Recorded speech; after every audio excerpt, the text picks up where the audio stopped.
Welcome back to the channel, everybody. Today I'm going to share my first look at a new watch you can find on AliExpress. I mentioned this watch in my last video. I'll leave a link to that. And I asked in that video if this watch is a Seiko killer. That watch is the new Tophill TL029G Solar Quartz Chrono. I want to thank Tophill for sending me this watch for review. I do not have to send it back, and other than this watch, I'm not being compensated for my review. I'll leave an AliExpress affiliate link in the description where you can find additional information and pricing for this watch.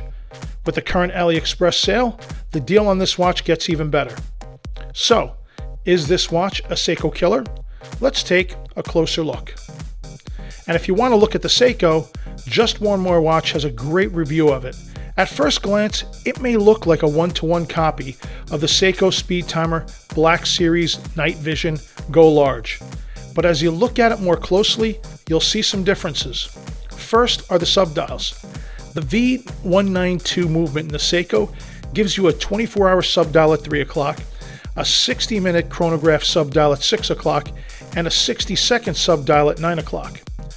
With the Tophill's VR42 movement, you get the same 24-hour subdial at 3 o'clock, a 60-second chronograph dial at 6 o'clock, and a 30-minute chronograph subdial at 9 o'clock. The Tophill gives you a ticking seconds hand, which you can see here, where the Seiko gives you a minute seconds hand at 9 o'clock. This feature is more about aesthetics though than function. Most of my Citizen chronos tick every second, neither really are ideal for precise timing. For that, you'll want to get something more suited for that job, like this Casio Edifice with the sweeping second subdial that can more accurately clock 1/10 of a second. The date window on the Tophill is an easy-to-read white dial with black text, versus black with white text in the Seiko.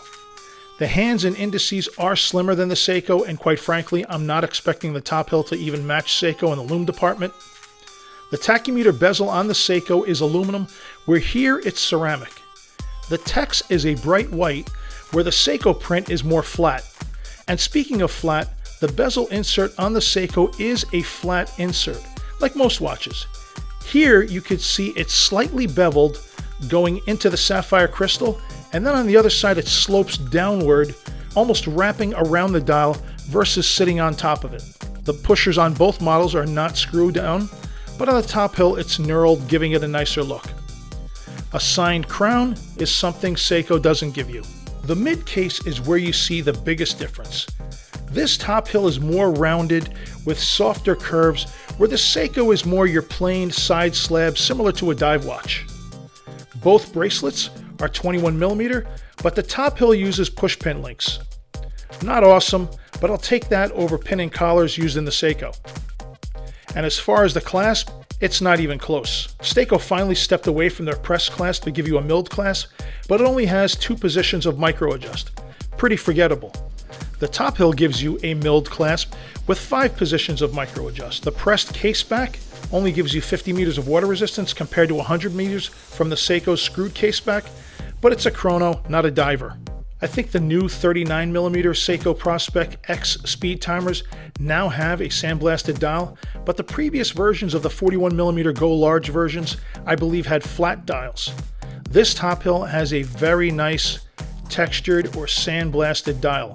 There's one feature I wish every solar chrono would have, and that is right there, a power reserve indicator. You just hold down the bottom pusher for about a second, and it will give you a reading of what's left. And you're going to get about 5-6 months of power on a full charge with this watch.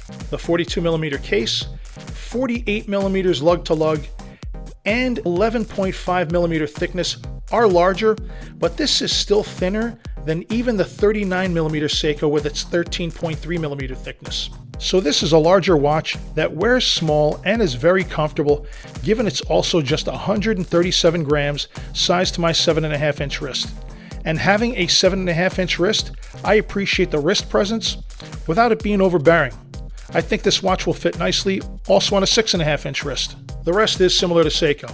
A sapphire crystal. Even Seiko went with a sapphire on the Speedtimer versus their Hardalex crystal. Both have a 21mm 3-link bracelet that taper down to 18mm. If this were stainless, maybe I would have an issue with a 21mm bracelet, But this being black, I'm never going to swap the bracelet for a strap, so the 21mm will work for me.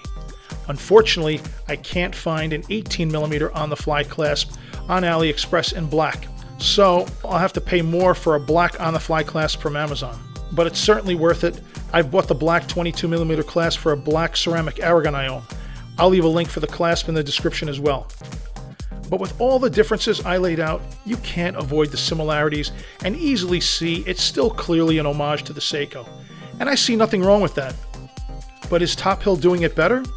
Tell me what you think in the comments. You can find this Tophill on AliExpress for around $165. That's before discounts or coupons. Retail for the Seiko is $750, but I did manage to find it on Amazon for $620. Still, for about a quarter of the price, which one would you choose? For me, it's a no-brainer. Outside of the hands and indices, I like everything else about this watch over the Seiko.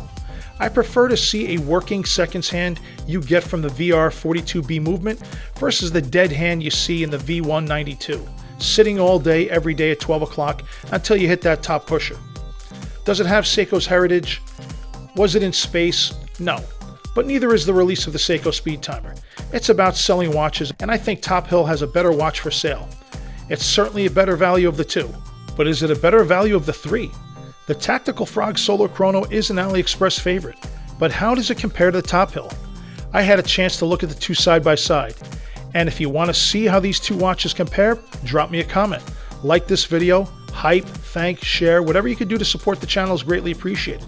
If enough comment and like this video, I'll do a side by side. And I want to once again thank Tophill for sending me this excellent watch for review. Don't forget there's a link in the description.